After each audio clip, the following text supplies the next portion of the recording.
Et à Malte, c'est le centre de la Méditerranée. Le centre de la Méditerranée, c'est Malte. Et là, qu'est-ce qu'ils découvrent? Ils découvrent qu'à Malte, leur parler ressemble beaucoup au parler tunisien, au dialectal tunisien. Le gars me dit, Sha'ara, tu n'as pas besoin de me faire ça, je comprends. Sha'ara, il fait ça, Sha'ara, je suis né à Sha'ara. Je dis, oui, je sais Sha'ara. Bon. Mais je prends un mot, mais des phrases entières qui sont vraiment du tunisien dialectal.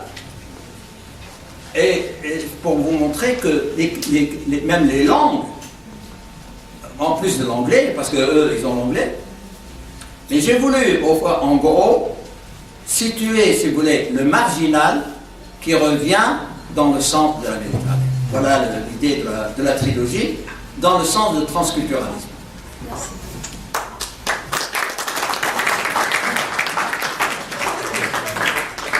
Une autre question? Ah oui. Merci, M. Hédé, de nous avoir fait l'honneur d'être présent. Merci. Ma question en tant qu'Amazir, parce qu'on a une bonne majorité d'Amazirs ici, c'est de vous poser la question comment ça s'est fait le cheminement d'un arabophone, donc d'un francophone que vous êtes, et d'un anglophone bien sûr, d'Afrique du Nord, de revendiquer ce côté Amazir qui est en vous. Est-ce que c'était facile? Est-ce que ça a pris du temps? Vous êtes le deuxième intellectuel nord-africain, après Khatib Yassine, qui a revendiqué fort et fort son amazérité. Comme je l'ai dit, la revendication, Khatib Yassine était un arabophone et un francophone comme moi. Hein. Oui, je sais, c'est ça. Et il n'est pas du tout... amazérophone. Non, il n'est pas. Parce que je vous l'ai dit, je crois au début, que tout être nord-africain qui est né sur le sol d'Afrique du Nord, on peut aussi ajouter l'Égypte. Vous avez parlé de la 22e dynastie de Sheshnaq, entre parenthèses, Sheshonq, donc qui a commencé le calendrier amazigh. Et donc, voilà, moi je considère que là-bas, c'est ça qui est au départ. Est-ce que c'était un cheminement difficile ou... Non. Je vous ai dit, non, pas du tout. Non, parce que j'étais conscient. Encore une fois, je vais vous citer, c'était un autre exemple. Le multiculturalisme, quand ils ont créé ce que j'appelle, moi, la politique du dangling carrot policy. C'est-à-dire, vous gardez votre culture, mais vous votez pour nous. D'accord? Mais moi, je n'avais pas besoin de carottes. Je votais pour ce que je voulais voter. Et, en plus, j'étais conscient de ma culture. La preuve, c'est que même sans y réfléchir, pourquoi est-ce que dans mon premier roman, je mets une femme berbère? Dites-moi pourquoi. Je ne peux pas vous l'expliquer. Vraiment, je ne sais pas. Mais c'est quelque chose qui vit en moi.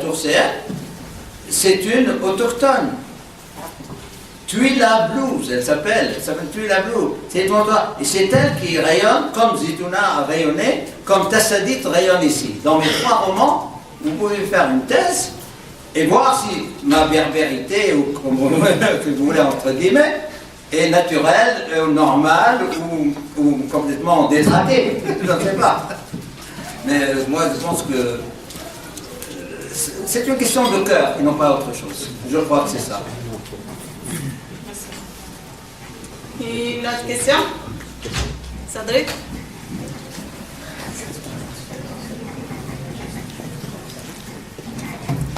Merci beaucoup, c'est David. Oui. Donc, moi, je vais répondre à la question du monsieur qui est ici, qui a dit comment vous avez pensé, ou bien comment... c'était quoi votre question? C'était... le cheminement. C'est ça, le cheminement qui fait que vous revendiquez votre amazérité. Oui. Moi, vous l'avez exprimé avec votre côté artistique. Moi, avec mon côté cartésien, je vais l'exprimer d'une autre façon. D'accord. C'est ça. Donc, je me présente. Moi, je suis ingénieur. Donc, je connais un CLHI depuis peut-être même même maintenant 10 ans. Donc, c'est ça. Je vais dans notre domaine, là où aussi Rachid il est actuellement. Bon, pour répondre à la question, moi, j'ai découvert mon homosexualité quand je suis venu ici au Canada. Oui, oui. Parce que quand on est en Tunisie, on vit dans une culture et on pense que c'est ça la culture arabe. Or, quand je suis venu ici au Canada, j'ai eu l'opportunité de côtoyer des Algériens et des Marocains, et des Égyptiens et des Proches-Orientaux. C'est là où j'ai commencé à réfléchir et à comparer nos sentiments, comparer notre façon de voir les choses, nos musiques, tout ça. Et j'ai eu la chance de rencontrer Rachid qui m'a réveillé sur beaucoup d'aspects historiques qui touchent à la culture tunisienne et algérienne et marocaine. Et c'est là où j'ai commencé à étudier sérieusement sur l'histoire des Amazirs. Et de plus en plus, je découvre que même la dérija que nous on utilise en Tunisie en parlant la langue tunisienne contient beaucoup de la langue tamazight, là où, par exemple, comment on exprime nos sentiments, nos musiques et tout ça, même au niveau du comportement humain, nous, on est des gens qui, dans la même famille, tu peux trouver le chrétien, le musulman et peut-être le juif. Et là, dans la société moyen-orientale, on va trouver des groupes. Là où nous, les Amazirs, quand on a conquis le sud de l'Espagne, on a fait une société multiculturelle, multiethnique, une société qui a rayonné sur toute l'Europe et qui a eu sa force dans sa multiculturalité. Et j'ai découvert que nous, les Nord-Africains, quand on vient ici au Canada, on est différent, on adhère aux cultures canadiennes parce qu'il y a ce côté de multiculturalisme, alors que nos amis et nos frères qui sont du Moyen-Orient n'adhèrent pas à cette philosophie comme nous. Donc, c'est là où j'ai commencé à me poser beaucoup de questions sur nous, notre histoire, et c'est là où j'ai commencé vraiment à avancer avec âme et cœur dans cette voie-là.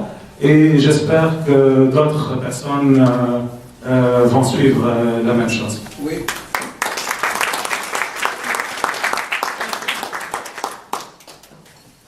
Est-ce que vous voulez dire un mot sur ça ou... Non, je suis d'accord, il n'y a pas de problème. Il y a pas de problème.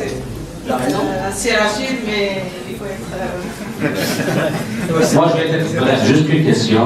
On a parlé de la mazérité, l'arabophonie, la francophonie. Un autre volet de monsieur dit que, parce qu'il m'a raconté un peu son cheminement aussi, il est venu ici avant au Canada la première fois, mais il est allé aux États-Unis, il a étudié, il a travaillé même plusieurs années. Donc la question c'est en relation avec l'anglophonie. Est-ce que M. Kidouaoui, sachant qu'il a étudié aux États-Unis, qu'il a travaillé peut-être là-bas, et puis quand vous dites 42 ans à York Université, donc vous êtes baigné beaucoup plus, vous avez passé beaucoup plus d'années dans un milieu anglophone que francophone, basélophone ou arabophone. La question que je me pose, est-ce que M. Haddi n'a pas écrit, n'a pas pensé écrire un livre en anglais?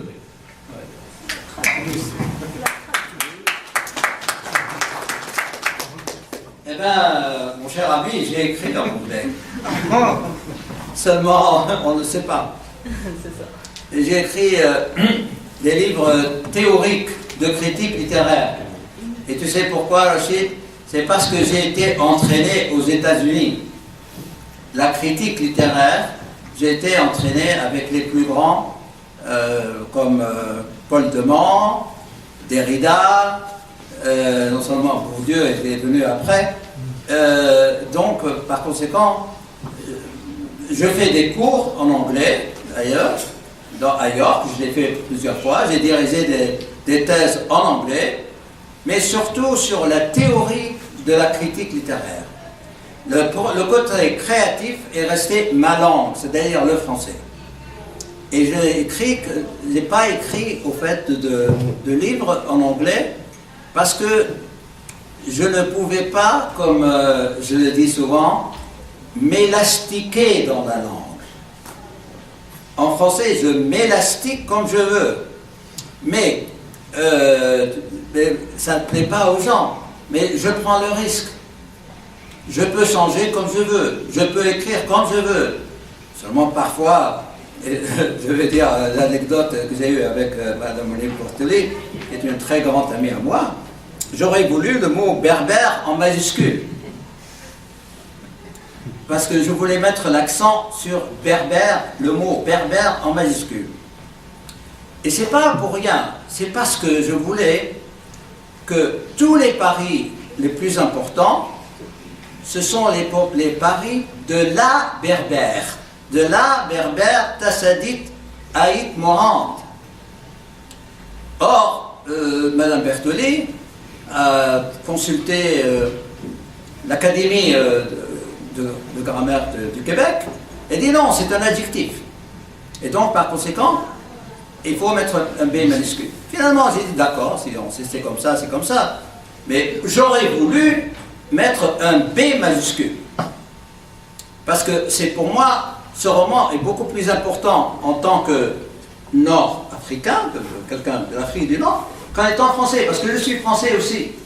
C'est-à-dire, je peux dire, j'ai passé la moitié, plus de la moitié, un tiers, disons, plus d'un tiers, ma vie en France, secondaire et universitaire. J'ai fait mon bac, moi j'ai un bac français, j'ai pas un bac tunisien. Hein. Et donc, mais je voulais mettre l'accent sur le mot berbère. J'aurais voulu mettre Amazigh, mais personne n'aurait compris. Alors berbère, j'ai accepté, j'ai dit d'accord. Et moi-même, j'ai donné le titre Paris, berbère. Et dernier point que je vais citer sur le mot Paris, c'est que comme je m'élastique dans la langue française, comme je crée des mots, on dit des néologismes, je dis non, ce ne sont pas des néologismes, ce sont des mots-concepts, tels que le mot émigrescence, tels que le mot transculturalisme, tels que le mot originalitude, tels que le mot suchitude, etc. Nomaditude. Tout ça, c'est des mots-concepts. Ce n'est pas simplement un jeu de mots gratuit. Il y a une philosophie derrière. Et quand tu trafiques la langue française, eh ben, tu n'es pas accepté par l'Académie. Et tu n'es pas parfois accepté par tes propres éditeurs. Parce qu'ils ne veulent pas trafiquer la langue. Et ça, c'est mon premier roman, je vous le dis, c'est écrit en français de France et de Navarre, pour montrer que Eddie Bouraoui, son côté nord-africain, peut posséder la langue aussi bien que n'importe quel français, et peut-être mieux. D'accord? C'était mon premier pari de ce livre. Et je n'ai créé qu'un seul mot, le mot faisance. Le seul mot que j'ai créé nouveau, c'est le mot faisance. Et plusieurs langues n'ont pas voulu accepter même ce mot. Il y avait un mot, le mot faisance. Eh bien, ils n'ont pas voulu.